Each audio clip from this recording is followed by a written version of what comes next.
के जो लोगों को नेकी की दावत देते हैं, बुरे कामों से मना करते हैं, तबलीग करते हैं, दीनी मामलात लोगों तक पहुंचाते हैं, जब उनके बातिन का तजाद सामने आता है लोगों के, तो लोग उनसे ही सिर्फ दूर नहीं होते बल्कि वो दीन से भी दूर हो जाते हैं।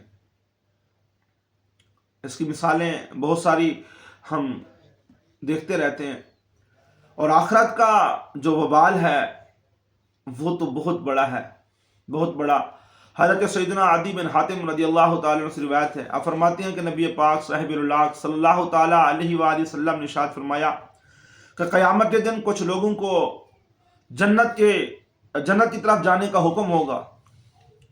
वो लोग जब जन्नत के करीब पहुंचेंगे, जन्नत की खुशबू को सूंघ लेंगे, जन्नत के जो महल्लात हैं उनको देख लेंगे, और जन्नत के अंदर वो नेमतें जो अल्लाह ने अपने बंदों के लिए तैयार कर रखी हैं उनको देख लेंगे, तो निदा दी जाएगी कि इनको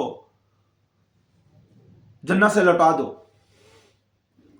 वो लोग हसरत भरे अंदाज में वहां से लौटेंगे, और हसरत ऐसी होगी कि इससे पहले वो इस हसरत से कभी भी कहीं से नहीं लौटे होंगे।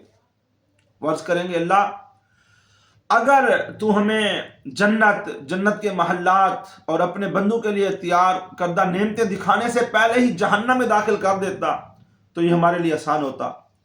अल्लाह तबारक व तआला इरशाद फरमाएगा कि ये जो मैंने किया है मैंने इरादतन किया है, और इसकी वजह सिर्फ ये है कि तुम लोगों के अंदर अपनी वो हालत बनाकर रखते थे कि जो तुम्हारे दिल में मेरे मुतालिक वो हालत नहीं होती थी। लोगों के सामने तो तुम आजिज़ी और इनकिसारी के साथ पेश आते थे, लेकिन तन्हाई में तुम बड़े बड़े गुनाह करते थे। तन्हाई में तुम मेरे साथ ऐलान जंग करते थे। तुम लोगों से तो डरते थे लेकिन मुझसे नहीं डरते थे। तुम लोगों की तो इज्जत करते थे लेकिन मेरी इज्जत नहीं करते थे। तुम लोगों की वजह से तो गुनाह छोड़ देते थे लेकिन मेरी वजह से तुम गुनाह नहीं छोड़ते थे। आज मैं तुम्हें सवाब से दूर करने के साथ साथ, जन्नत की नेमतों से दूर करने के साथ साथ अपने अजाब का मजा भी चखाऊंगा। अल-इयादु बिल्लाह, अस्तगफिरुल्लाह अल्लज़ी ला इलाहा इल्ला हुवल हय्युल क़य्यूम व अतूबु इलैह। ऐ मौला, हमें अपने कौल व फ़ेल के तज़ाद से महफूज फरमा। अल्लाह हमारी जलवत और खलवत को एक कर दे। अल्लाह हमारे कौल में भी तेरी रज़ा हो, हमारे फ़ेल में भी तेरी रज़ा हो।